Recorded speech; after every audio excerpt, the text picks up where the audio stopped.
मोर आम समाज को गोटे प्रश्न जेतेबेले वक्फ विवाद उठिला कहीं से किसी आरंभ न कल कम करने कहीं हॉस्पिटल खोल ना कहीं स्कूल खोल ना आजिका दिन सचर कमिटी 2006 सचर कमिटी कहूँ जे 2006 कि रिसेंट सर्वे कहूँ 8,70,000 खंड जमी 8,70,000 गोटी जमी बा प्रॉपर्टी वक्फ नार वक्फ बोर्ड रे अच्छी टोटल एरिया 9 लाख ऊपर माने एकर लैंड अच्छी सारा भारत वर्ष तो तापर गोटे एस्टिमेटेड इनकम माने 1 लाख करोड़ ऊपर तार इनकम आसिया कथा ताको यदि यूज करा जाए एबे केते आसी बहु अति नगण्य सचर कमिटी रो रिपोर्ट अनुसार मे बी अराउंड 25 के 30% 25 के 30% भी अधिक हम कहि देली सेति के यूटिलाइज होची माने जहा हेली भी सुनंतु गोटे अछि तो एबे जो एक्ट आछला एतर कोन ए सब यूटिलाइज हेछि यूटिलाइज हेबो नाही किंतु यूटिलाइज न हेलारु ए अमेंडमेंट आछला न हबारु आछला नेचुरली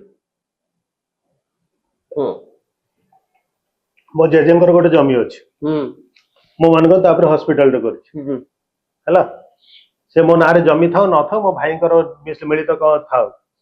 हॉस्पिटल रे चलछि भलो काम चलछि कई भी आसी विरोध कर दो जे अपन कहीं हॉस्पिटल चलोछन कहीं गरीब मानक हेल्प करछन अपन माने वक्फटा हेइथला कोथि पे को जगह रे आसी पहुंचला तो एबे सब वक्फ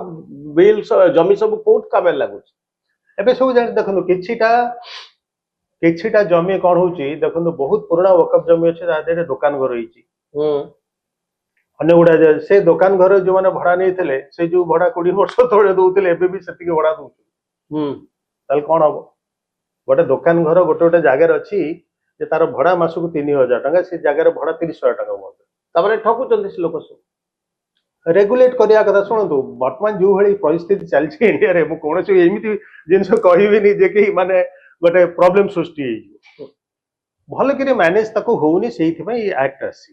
तो एक्ट रे जिनसे जो एक्ट आसला पर लाभ कोन लाभ तो प्रथम लाभ हबो जे आम मुस्लिम कम्युनिटी रो लोक चेई जिबे फास्ट बुझी पाले चेई माने कोन चेई माने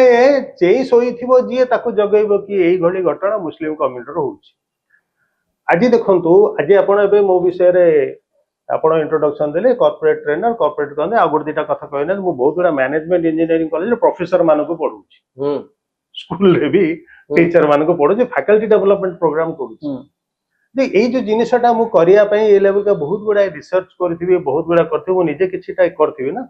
आ जदी बापा मते पढै छाड़ देल मु जदी किछि न करथन ताहले मु भी कोन छोटिया मोटे कामट करी बसता तो मुस्लिम माने रागु जदी काय बुझिले रागिबे नाही किछिटा अछि एक्ट रे जोटा के समान प्रतिवाद करछन को गोटा जिंस को प्रतिवाद करछन जेमिति समान कहछन अन्य धर्म गुडा कर तो माने जेमिति इंटरफेरेंस नाही हमर एतरे कह कि इंटरफेरेंस होछि हां सरकार कहबा त इंटरफेरेंस नु एटा एक्चुअली देशर सेक्युलर थ्रेड को एटा बेसी बलिष्ठ करिवो एटा इंटरफेरेंस नु आ इंटरफेरेंस हले गोटे नॉर्मल गोटे डिसीजन बाहरी होता एटा गोटे अछि ता गोटे अछि आ गोटे जे वक्फ गोटे गोटे अछि माने मु एवं मो परे मो पिला माने बुझ पल माने तो मो बापांगर बहुत गुडा जमी अछि से वक्फ कर देले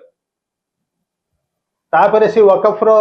मु भी वक्फ रे आसी गेली आम गाँ रे आम घर पाखरे गोटे मस्जिद आम देछि जमी दे दी सर खाली एही वक्फ प्रॉब्लम होला पर बाइक बचत